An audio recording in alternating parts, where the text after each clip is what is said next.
নিজের বাড়িতে নিজের হাতে গাছ লাগিয়ে, সেটা ফুলেরই হোক ফলেরই হোক বা সবজিরই হোক, গাছ লাগিয়ে সেই গাছে যখন ফুল ফল সবজি হয় সেগুলো তোলার যে কি আনন্দ, তো যারা এই সমস্ত কাজগুলো করে তারাই একমাত্র বোঝে যে কি আনন্দ। আর এই ফুল তোলা দিয়ে তোমাদেরকে সাথে নিয়ে আজকের দিনটা আবার নতুনভাবে শুরু করছি। তোমরা সারাদিন আমার সঙ্গে থেকো।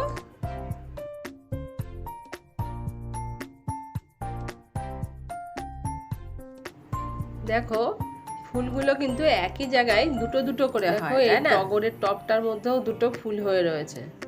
আর চলো কয়েকটা তুলসী পাতা তুলে নিই। বাড়িতে এরকম যদি তুলসীর গাছ থাকে তাহলে কিন্তু অনেক সুবিধে, বলো? বাচ্চা কাচ্চা সর্দি কাশি হলে তুলসী পাতা তুলে খাওয়াও যায়, নিজেদের কোনো প্রয়োজনে তুলসী পাতা খাওয়া যায়, আবার ঠাকুরকেও দেয়া যায়। তো চলো তুলসী পাতাগুলোই তুলে নিই।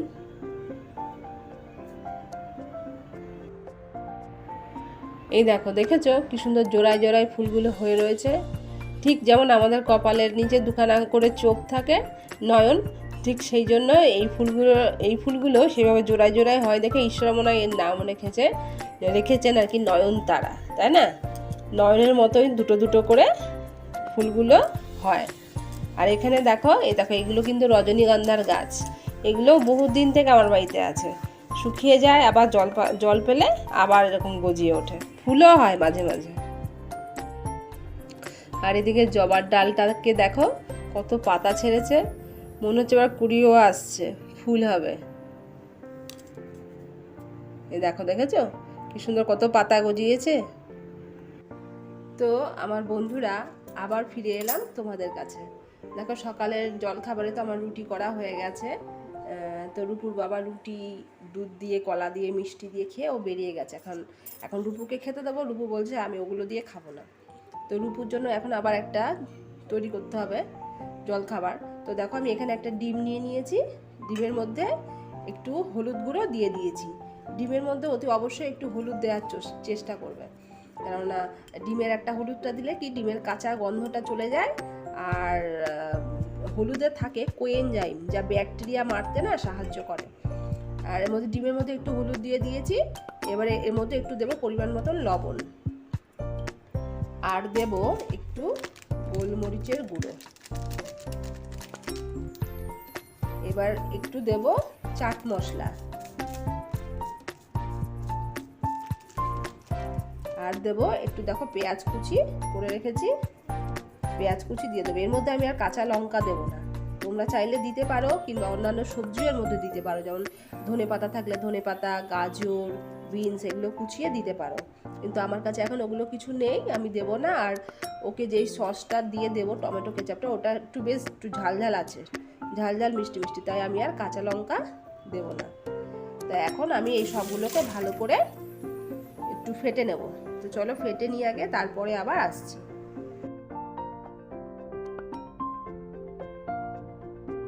দেখো আমি এখানে একটা ফ্রাইং প্যান বসিয়ে দিয়েছিলাম, অল্প একটু সাদা তেল দিয়েছি, দিয়ে এটা গরম করে নিয়েছি।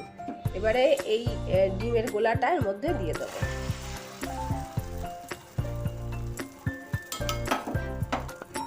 দিয়ে একটু ছড়িয়ে নেব।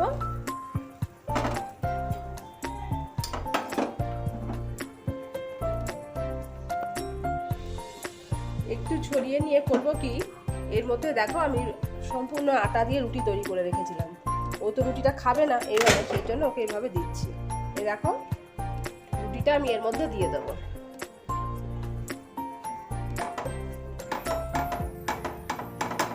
এর মধ্যে রুটিটা ভালো করে দিয়ে একটু সেঁকে নেব। দেখো একটু সেঁকে নেওয়ার পর এর উপরে সামান্য একটু সাদা তেল আমি দিয়ে দেবো। দিয়ে তেলটা চার সাইডে একটু মাখিয়ে নেব।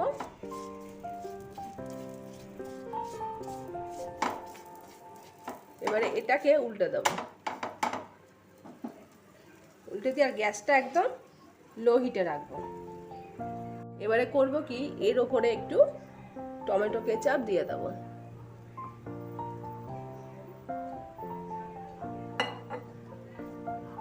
দিয়ে এটাকে ভালো করে, দেখো রুটিটা কি সুন্দর ফুলে উঠছে। ঘরে বাচ্চা কাচ্চা থাকলে খাওয়া দাওয়ার কত রকমের ঝামেলা করতে হয়, এরকম করে দিলে তবে খাবে, নইলে খাবে না। দিলাম। এইবারে করব কি, এর ওপরে আর একটা রুটি এরকম দিয়ে দেবো, দিয়ে একটু ভালো করে চেপে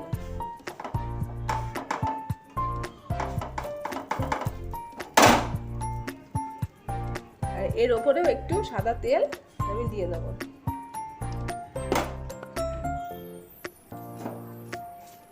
দিয়ে এদিকটা ভালো করে তেলটা একটুখানি মাখিয়ে, তোমরা তেলটা না চাইলে না দিলেও হবে, তেলটা দিলে কি একটু ভাজলে একটু টেস্ট হবে। এবার এটাকে আবার আমি উল্টে দেবো, এই দিকটা একটুখানি উল্টে তুলে নিলেই হয়ে যাবে। এই দেখো এটা কি সুন্দর হয়ে গেছে, দেখো কেমন ফুলে উঠেছে। এবার চলো এটা দিয়ে দিই ওকে, আর 4 টুকরো শসা কেটে রেখেছিলাম, শসাটাও দিয়ে দিই।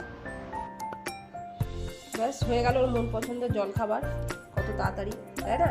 তো তোমাদের ঘরে এরকম রুটি খেতে ঝামেলা হলে এরকম করে দেবে, দেখবে দিব্যি খেয়ে নেবে। এটাকে এরকম ভাবে রোল করে,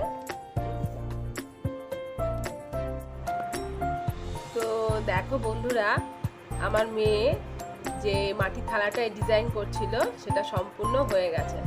দেখো এটা ফাইনালি এই রকম হয়েছে। তোমরা দেখে বলো তো কেমন হয়েছে, সুন্দর লাগছে? আমার তো খুব সুন্দর লাগছে। এবার তোমরা বলো কেমন হয়েছে। এবার এটা করার পর ও আবার, ওর কাছে একটু মেহেন্দি ছিল, ও নিজের হাতে আবার একটু মেহেন্দিও পরে নিয়েছে।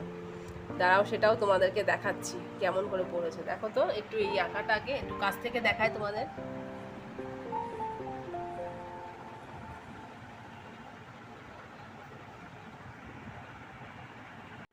এই দেখো মেহেন্দিটা পরা কেমন হয়েছে, দেখো তো, দেখো আমি একটু কাছ থেকে দেখাই তোমাদের। ও নিজের হাতে নিজে পরে নিয়েছে, এখনো রং ভালো ওঠেনি, সবে তো পড়েছে, ও পরে আবার তুলেও ফেলেছে। তো দুপুরবেলার রান্না বান্না নিয়ে আবার ফিরে এলাম তোমাদের কাছে। আজকের দুপুরের মেনুতে আছে আমার দই কাতলা। তো দেখো কাতলা মাছগুলো আমি ভালো করে ধুয়ে নুন হলুদ মাখিয়ে ভেজে নিয়েছি। আর এখানে দেখো একটা মশলা বানিয়ে নিয়েছি, এর মধ্যে নুন, হলুদ, জিরের গুঁড়ো, ধনের গুঁড়ো, আদা বাটা, এই সমস্ত দিয়ে একটা মশলা করে নিয়েছি। আর এখানে তেল বসিয়ে দিয়েছি, এই তেলে একটু দেব সর্ষের তেল, মাছ ভাজা তেলটাই এর মধ্যে আমি দিয়ে দিয়েছি। মাছ ভাজা তেলটার মধ্যেই একটু কালো জিরে দিয়ে দেবো। এবারে এই তেলের মধ্যে আমি যে মশলাটা গুলে রেখেছিলাম এটা এর মধ্যে দিয়ে দেবো। দিয়ে এবার মশলার বাটিটার মধ্যে একটু জল দেবো, জল দিয়ে ধুয়ে এটা দিয়ে দেবো। মশলার বাটিটা ধুয়ে এই যে জলটা আমি দিয়ে দিলাম। এবারে এটাকে মিডিয়াম টু লো হিটে কিছুক্ষণ কষিয়ে নেব। যখন নাড়তে নাড়তে দেখবো এটা তেল ছেড়ে দিয়েছে, তখন বুঝতে হবে যে মশলাটা কষানো হয়ে গেছে। এটা তো তোমরা জানোই। মশলাটা আমার ভালোভাবে কষানো হয়ে গেছে।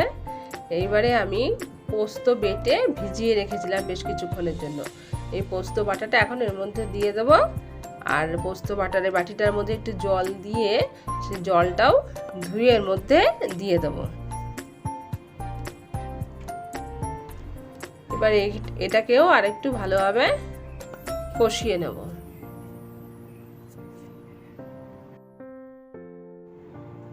দেখো পোস্তটা আমার কষানো হয়ে গেছে। এবারে আমি এর মধ্যে দেখো সানরাইজের যে সর্ষের গুঁড়োটা পাওয়া যায়, ওটা আমি উষ্ণ গরম জলে একটু লবণ দিয়ে ভিজিয়ে রেখেছিলাম, এটা এখন আমি এর মধ্যে দিয়ে দেবো। আর এর মধ্যে বাটিটার মধ্যে একটু জল দিয়ে ধুয়ে জলটা আবার কড়াইতে দিয়ে আর একটু কষিয়ে নেব। তবে গ্যাসটা একদম কমিয়ে রাখবো, আর এটাকে আমি বেশিক্ষণ কষাবো না, কেননা সর্ষের বাটা তো বেশিক্ষণ কষালে তেতো হয়ে যাবে।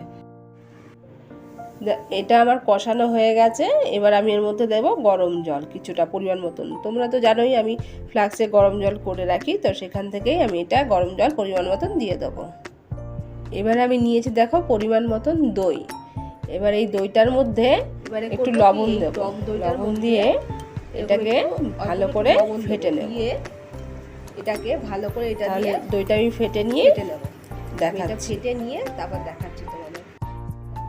এই দেখো দইটাকে আমি ভালোভাবে ফেটে নিয়েছি, দেখো একদম ক্রিমের মতন হয়ে গেছে। এবারে আমি দইটাকে কড়াইতে দিয়ে দেবো। আর এটা আমি দইটাকে আমি ফেটে নিলাম কেন, নুন দিয়ে ফেটে নিলাম কেন বলো তো, ফেটে নিলে পরে কি এটা দিলে পরে কড়াইতে এটা ছানা কাটা হবে না, কি কেটে যাবে না দইটা। আর এবার দইয়ের বাটিটা ধুয়ে বোঝা গেল, জল দেবো। দইয়ের বাটিটা ধুয়েও কিছুটা জল এখানে দিয়ে দিলাম। আর এবারে গ্যাসটা কমিয়ে কিছুক্ষণ ভালোভাবে কষিয়ে নেব। যখন তেল ছেড়ে দেবে তখন এর মধ্যে পরিমাণ মতন জল দিয়ে দেবো। দেখো এটা ফুটে উঠেছে। এবারে আমি এর মধ্যে ভেজে রাখা মাছগুলো দিয়ে দেবো।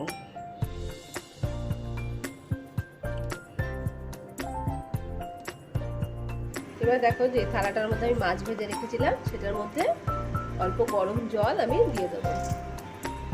তাহলে কি হবে বলো তো, যে মাছের যে তেলগুলো থালার মধ্যে লেগেছিল সেগুলো গরম জল দিয়ে দেওয়াতে যেগুলো ধুয়ে মাছের মধ্যে চলে যাবে। এবার এই জলটাকে এর মধ্যে দিয়ে দেবো। বেশি খুব একটা জল দেবো না, কেননা এটা তো ঝোল হবে না, একটু গ্রেভি টাইপের হবে। তো এইটা এখন মিডিয়াম টু লো আছে, একটু ফুটিয়ে নেব। তারপর একটুখানি নুনটা দেখে তারপর নামানোর আগে একটু সামান্য মিষ্টি দিলে পরে ব্যাস রেডি হয়ে যাবে দই কাতলা। দেখো দই কাতলা মোটামুটি রেডি। দেখো এটা কি সুন্দর তেল ছেড়ে দিয়েছে।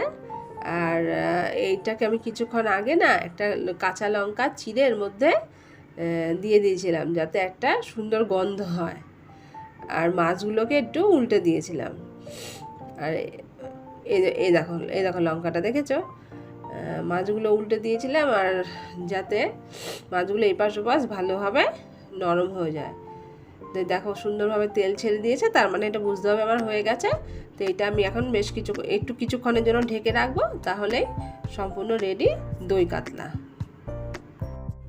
আজকে দুপুরে কি রান্না করলাম তোমাদেরকে দেখিয়ে দিই। এখানে এক হাঁড়ি ভাত তো আমি করেই নিয়েছি, এখানে দুবেলার ভাত একবারে করে নিয়েছি, কেননা রাত্রেবেলাটায় আবার বাবুকে নিয়ে মানে আমার ছেলেকে নিয়ে পড়তে বসতে হয়। আর তারপরে একটু বারটা না হলে পরে একটুখানি বিকেলবেলায় বার না হলে ঝামেলা করে, পড়তে চায় না, ঘ্যান ঘ্যান করে। সেই জন্য দুবেলার ভাত আমি একবারে করে নিয়েছি। আর এখানে নিয়েছি দেখো টমেটো দিয়ে মুসুর ডাল, আর এখানে পাঁপড় ভেজে নিয়েছি। আর এখানে তো দই কাতলা তোমাদেরকে দেখালাম। আর রূপুর বাবার তো টক ডাল না হলে চলবে না, তাই কালকে টক ডাল বেশি ছিল সেটা রেখে দিয়েছি। ব্যাস আর কি লাগবে, তেই তো হয়ে যাবে, তাই না? এই গরমে আর কি খাবো, তাই না? রিজু সোনা স্কুল থেকে চলে এসছে, এখন ওখানে বসে জুতো খুলছে। আমি ওকে আনতে যেতে পারিনি, ওর দিদিকে পাঠিয়েছিলাম আনতে, তো দিদি গিয়ে নিয়ে আসলো রাস্তায় গিয়ে। রুপুটা অনেক কাজই করে হাতে হাতে। দেখো আমার রিজু সোনাতে স্কুল থেকে চলে এসেছে, তো ওর জন্য আমি একটু মিছরি ভিজিয়ে রেখেছিলাম। ওই মিছরির জলটা ওকে এখন দিয়ে দেবো, একটু রুপুকেও দেবো একটু ওকেও দেবো, অল্প অল্পই দিচ্ছি কারণ এখন ভাত দেবো। তো চলো মিছরির জলটা দিয়ে আসি। বাবাই নে মিছরির জলটা খেয়ে নে, খেয়ে নাও, একটু পর ভাত দিচ্ছি। সারাদিন অসহ্য গরমের পর এই বিকেল বেলাটা যেন সবাই একটু শান্তি অনুভব করছে।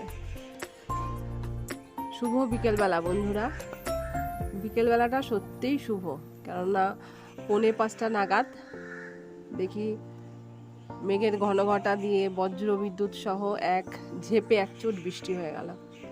দেখো গাছপালা পশু পাখি সবাই যেন একটু শান্তি পেয়েছে।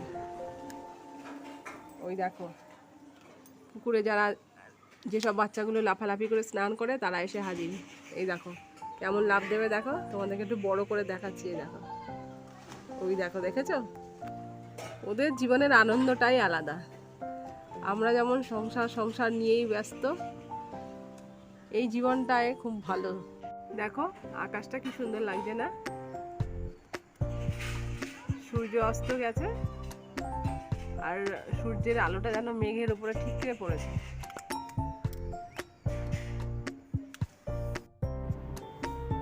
দেখো বন্ধুরা, পশ্চিমের আকাশে ওটা কি দেখা যাচ্ছে দেখো তো, বুঝতে পারলে? কি চাঁদ, কি ভালো লাগছে না?